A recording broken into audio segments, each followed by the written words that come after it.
So at this point, you should have all of the details added to your portrait. You should have some highlights, shadows outlined, and all of those refining details done. This last video is going to show you some different ways to make your portrait your own and really go above and beyond with things. When you were looking at some of these original portraits on the PowerPoint, each of them has a way that makes it unique or different. So start thinking about how you want to make yours unique or different, and I'm going to show you a couple of different options here. But some of these have just circles that kind of draw that attention and focus in towards the focal point of the portrait with different colors. So that's one idea as we're looking through these.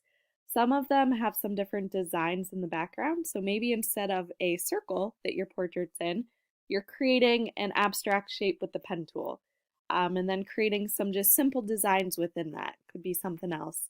And if you do something like this with maybe leaves or flowers behind your portrait, think about maybe finding a picture online that you could potentially use to trace.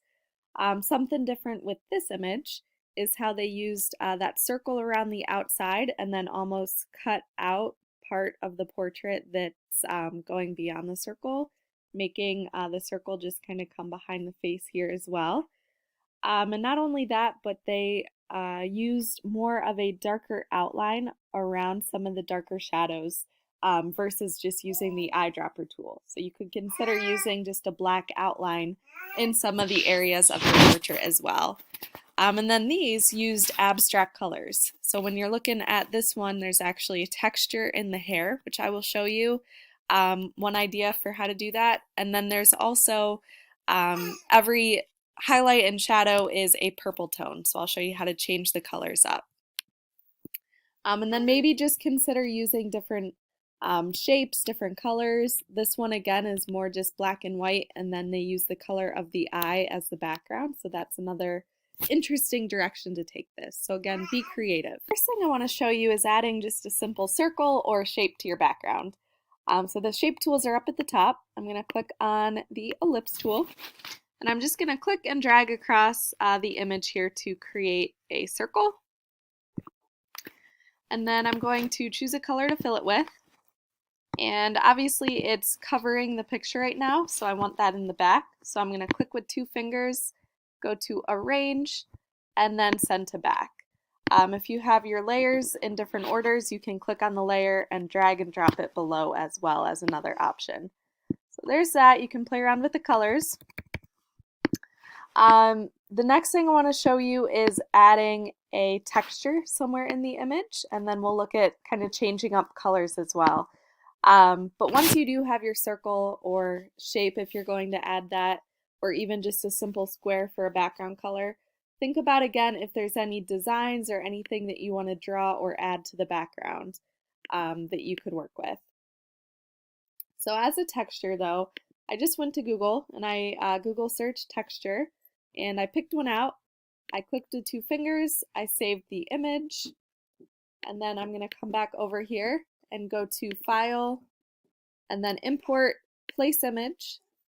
And then I'm going to find where that texture saved to my desktop, and I'm going to add it on here. And then I'm going to actually use this texture as more of a background, so behind the circle. So I'm just going to extend this out to the outside of my image here. And I'm going to right-click, Arrange, Send to Back. At this point I have a nice background now with that texture, but I'm going to take my circle and down with the blending modes where it says normal by the color, I'm going to click on that and hit multiply, and that's going to blend my circle with my background texture just to add a little bit of texture to that circle, which could be something interesting. With the circle, maybe I could also play around with using more of a radial gradient.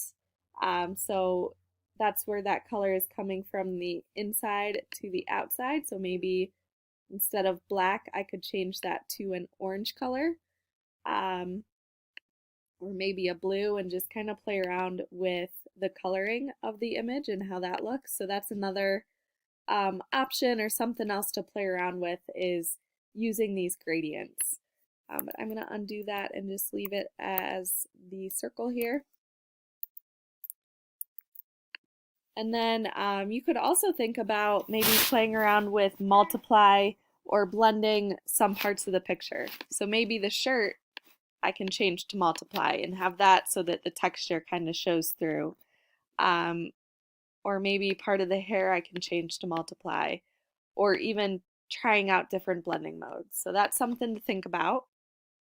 The other thing I want to show you here is playing around with the color. So maybe on your portrait you don't want it to be skin color. Maybe you want to play around with different values and different colors within this. So I'm going to start with just this background layer with the skin. I'm going to go to my colors here, and I'm going to pick maybe an orange. And then once you choose the orange or the color, you can change how light or dark something is. So I would try to keep it kind of consistent with that value of the skin tone. So this is more of a medium value, so I'm going to find something that's somewhere in between the dark and the light values, maybe somewhat desaturated as well. And then I could maybe play around with the hair and change the fill for the hair and keep that as an orange value as well. So maybe this brighter orange. And then I could look at some of those highlights and maybe make those a brighter orange or even a yellow. So I would definitely try to find or pick colors that are going to work well together if you go this route. I would not do something that is too much. So you don't want to do lots and lots of colors, otherwise it's going to take away from your image. So try to keep it cohesive, pick colors that are going to really work well together. Something else that you can play around with is adding texture to just individualized areas. So something like this where the hair has that kind of star texture on it. So I'm going to come back over here and choose an area to add a texture to. So I'm just going to choose this background section of hair. And where you added the fill, I'm going to click on that and then click on the color fill at the top. And then there's a couple different options. So again, you can try out gradients, different things here. But I'm just going to click on the texture fill. And this has different textures that you can add to your image. If you decide to use a texture fill, you would need to, again, download some different textures from your computer here. So pick out some that could be interesting. So maybe something like this where there's plants or again the stars. Try a few different things out. But then you can just click choose image and you can choose a texture to add into that part of the image. So I just chose that same texture I was using on the background with the hair here, and that added into that. You can also work on the size or how the texture is set up. So right now I have this set to tile, so it's actually using, if I shrink this down, lots of smaller sections of that image tiled together. So that could be something interesting to play around with as well. And then you can also play around with opacity, changing the size of it, position. But when you're done, you can click off of that. So be creative again with how you're putting your image together. Next thing I want to show you is just one more option of how to actually put your final image together that's a little bit different from this if you wanted to kind of take a different approach to putting together your image. But here's an example of a more abstract photo that you could work with maybe different colors right off the bat and having your different shapes set to multiply. So here's how I did that. Here's the image that was used for it. And I'm just using the pen tool, and instead of outlining everything first and filling everything with color, you can start out by just outlining highlights and shadows. So for example, on the nose here, I can outline this shadow part of the nose.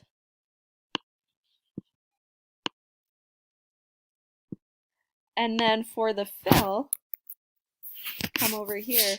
Instead of using the eyedropper tool, I'm just clicking on different colors, but trying to keep it consistent so you don't want too many different colors. So maybe just stick to like blues and purples and different highlights and shadow values of those. But since this was a darker area, I'm going to try to use a darker blue.